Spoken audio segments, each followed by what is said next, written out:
Well, hey fans, welcome back to another movie review, and today we're talking about Madam Web. So before I get into reviewing this awful movie, I'd like to thank today's sponsor, which is MoviePass. So MoviePass is back and it's better than ever. It's a subscription-based ticketing service, and I've been using it for a few months now, and I just think it's great. And they have this neat new black card, and it feels great, and it's very easy to use. And unlike your AMC A-List or your Regal Unlimited, you can use MoviePass at almost any theater, and it is very simple to use. They now go off of a points-based system, so you pay every month, and that will vary depending on the market that you live in, and you'll get a certain amount of points to use for movies. And the price in terms of points for the movies varies depending on the day of the week that you go to the theater, the time of the showing, and how recently the movie has been released. So what you'll do is you'll go into the app, you'll click the movie that you want to see, unlock the card, and then pay. And you can also pick the online option for just a few more points if you don't want to wait in line. Like I said, I have thoroughly been enjoying my card. I have a video coming out hopefully later this month just to show you like how much I have enjoyed in the process of using it. So again, thank you to MoviePass. So back to Madam Web. Madam Web is a superhero movie directed by S.J. Clarkson, starring Dakota Johnson, Emma Roberts, Sweeney, Celeste O'Connor, Isabela Merced, Tahar Rahim, and Adam Scott. And this movie takes place in Sony's Spider-Man universe where there is no Spider-Man, and it follows a woman named Cassie Webb, and after she gets in an accident while saving someone's life, she realizes that she has these abilities to see the future. And in using those abilities, she finds out a man dressed in a black spider costume is targeting these three teenage girls, and she decides to use her abilities to continually save them and keep them alive. And that is the premise of the movie. Guys, I literally just got back from the theater, and I got home, I sat down, I thought about it for about 30 minutes, and I said, let me just go ahead and get this review out of the way, because wow. I'm going to go ahead and get my score out of the way so I can talk shit about this movie. I'm going to give Madam Web a horrible 1 out of 10. It's just that bad, and I'll explain why. So, to give a little context to my thoughts on this movie before seeing it, I was not excited for it. The Sony Spider-Man movies outside of, Tom Holland Spider-Man movies and the animated Spider-Verse movies have been awful. And when I first heard they were making a Madam Web, if you know who Madam Web is in the comics, you're like, why would you make a movie out of her? This doesn't make any sense. And then these leaks started coming out saying that the premise of the movie is that Ezekiel Sims goes back in the past to kill Richard and Mary Parker so that Spider-Man isn't born. So Madam Web gets this team of future Spider-Women together to go back in the past to save them. And I'm like, so you're saying it's like a Terminator story with Spider-Man characters? And I was hooked.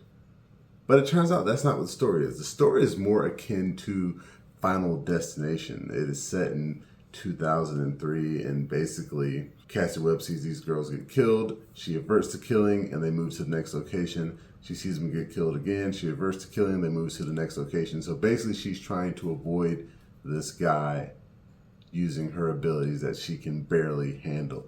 And the premise is not terrible. I like the Terminator premise better, but it is handled so poorly and written so atrociously that I have no clue how this movie was made. And apparently Dakota Johnson and Sweeney, I'm not sure about the other actors in the film, but rumor is that they were actually tricked into thinking that this was an MCU film.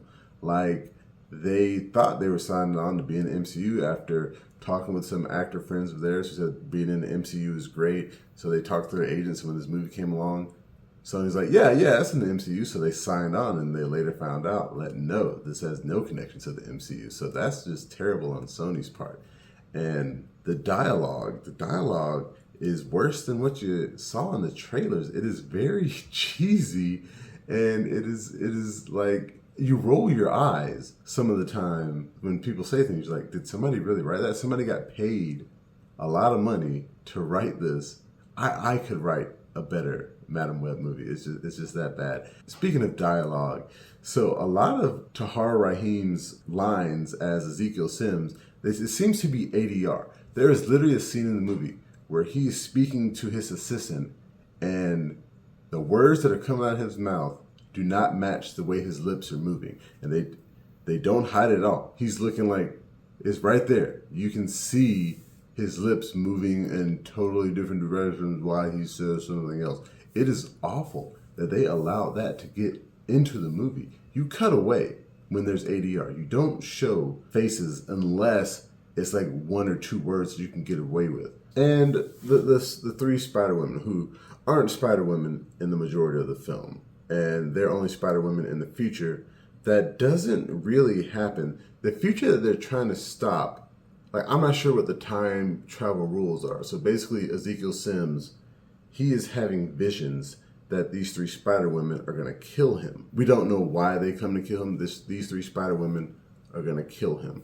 So his goal is to, well, I have to kill them first so that they don't kill me in the future. And in the future, you can see he's like an old man. He has like white hair and everything. He looks more like the Ezekiel Sim from the comics. So you think, like, watching, okay, this future's still going to come to pass. He can't really stop it. In fact, him trying to stop it is what causes it to happen. And there's your Terminator premise that I guess stayed in there. But that future doesn't come to pass at all. The three Spider-Women don't kill him in the end. Like, the way he dies is the same, but it is not them. And I thought we'd get some kind of closure to that. Like, why was he seeing these three women? Like, and if somehow like he gave them their powers, which at the end of the movie they still don't have their powers. We don't know how they got their powers. It would have been slightly better, but I don't know. It's just bad. The Spider-Man connection that you see in this movie is Uncle Ben and Mary Parker. So Aunt May she's mentioned, but they don't say her name. It's just Ben is talking to a new girl and it's serious.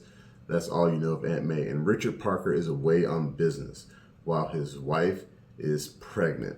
Now, if they had alluded to more, if there was like a prequel before this where, you know, apparently in some of the comics, Richard and Mary Parker are both agents of S.H.I.E.L.D. So they do like missions all over the world, and that's why, you know, they weren't in Peter's life. They died on the mission. That would have been cool, but we get kind of no backstory. It's just that Mary Parker is staying with Ben Parker because Richard is out of the country, and she's pregnant with who we know is Peter Parker, although they never say his name. So this could be some alternate reality where she's pregnant with Ben Reilly. Who knows? Like, who really knows? It's just the things like that. And apparently, and then, like I said, there's so much more to talk about in this film. And I don't want to really spoil too much. But another thing going around online is that originally this was going to be the Andrew Garfield universe. And this was going to be the origins of, you know, his Uncle Ben and his parents. But they realized the timeline didn't work. And they're like, well, we're going to put it in the MCU and this is going to be Tom Holland's Spider-Man. But then they realized again, well, the timelines don't quite match up. But the stuff that, you know, takes place in 2003 in this movie, you could have easily digitally scrubbed a lot of that out in ADR or some other lines to make it line up with Tom Holland. So I'm pretty sure that was nixed by Kevin Feige. He was like, no, you guys aren't doing that. This movie is awful. You're not connecting this to my MCU in any way. I don't understand how this movie can go into production and you don't have a clear vision of how this connects to either the Sam Raimi Spider-Man movies or the Andrew Garfield Spider-Man movies. Like, how, or Mark Webb, I should say, because he's the director. If I'm going to mention Sam Raimi, I should mention Mark Webb. Like, how could you not know beforehand how you're going to connect these movies? And there hasn't been a Spider-Man in this universe at all yet. So why try to throw it in now? This should have been Eddie Brock's parents, because Eddie Brock can be the Spider-Man of the universe. This could have been anybody who has appeared. It could have been Craven's parents. Like, they got that movie coming out that also doesn't mention Spider-Man. It's just this universe is crap. This universe is crap, and they're doing a terrible job, and everybody at Sony should be fired. Like, the costuming of this, the way it ends, the way that they try to force Cassie Webb to become Madam Web at the end really made me want to rip my eyes out. Like, and this is a quick spoiler. So at the end of the movie, after they defeat the bad guy, Cassie gets hit in the face by like a firework or whatever, and she goes blind. And she's underwater when this happens. And her eyes look fine when she's underwater, but she comes out, all of a sudden they're like burned. And it's like, whoa, how did that happen? So you can let it slide. Okay, she's blind. That makes her more like the comics. But then she's also like a paraplegic at the end. I don't know how that happened or when that happened because she fell into the water. She didn't like break her back or anything. And also, they mentioned there are like spiders that can heal people that she knows where there are. They're in like Peru, and she even met one of the spiders. There's a whole thing where she actually goes back to Peru for a week, an entire week, to discover her origins. And the girls are safe during this whole week. But then they decide to leave the house because, you know, the script needs them to meet the bad guy again. This movie is bad, people. This movie is bad. This movie is horrible, actually. Bad is a higher score. This movie is horrible. Wait for it to come out on VOD. And then when it comes out on VOD, don't watch it. Because Sony has not earned, and they're doing their best not to earn our respect to watch their movies, okay? Because this shit needs to change. They can't keep doing this. They need to, really, I don't know what they need to do. I don't want to say just sell all their stuff to Marvel or anything. They just need to make better movies. That's what they need to do. That's the answer. Take the time, go away on a trip, make better movies, and make them connect. Focus on the animated Spider-Verse movies. They are amazing. Focus on the Tom Holland MCU movies. They are amazing. Don't bring back Andrew Garfield and Tobey Maguire just yet. Let them rest and let Daredevil be in that Spider-Man 4 movie. Or as a matter of fact, if you are going to bring back Andrew Garfield and Tobey Maguire, make Spider-Man 4 and The Amazing Spider-Man 3. Don't make shit like this. It is bad. And some of the stuff that the characters do in the movie, they really don't make sense. Like girls dancing on tables for no reason. People not going to the cops. The bad guy being in that spider suit, it really doesn't make sense. So Ezekiel Sims, he gets these abilities, and when he shows up to kill these girls, he's wearing this spider suit. But we don't really know anything else about him after he got these abilities. Like he was apparently like somewhat poor before, or like a mercenary, but now he's like really rich. And like, I think there was probably some backstory where he wears that suit as an assassin or whatever, and that's, you know, how he acquired his wealth. But it's not mentioned. So him just wearing that suit is like, we need somebody that kind of looks like Spider-Man, but we can't call him Spider-Man. And I mean, the suit looks cool. That's probably the nicest thing I'm gonna say about this movie is that that suit looks cool, but everything else is shit.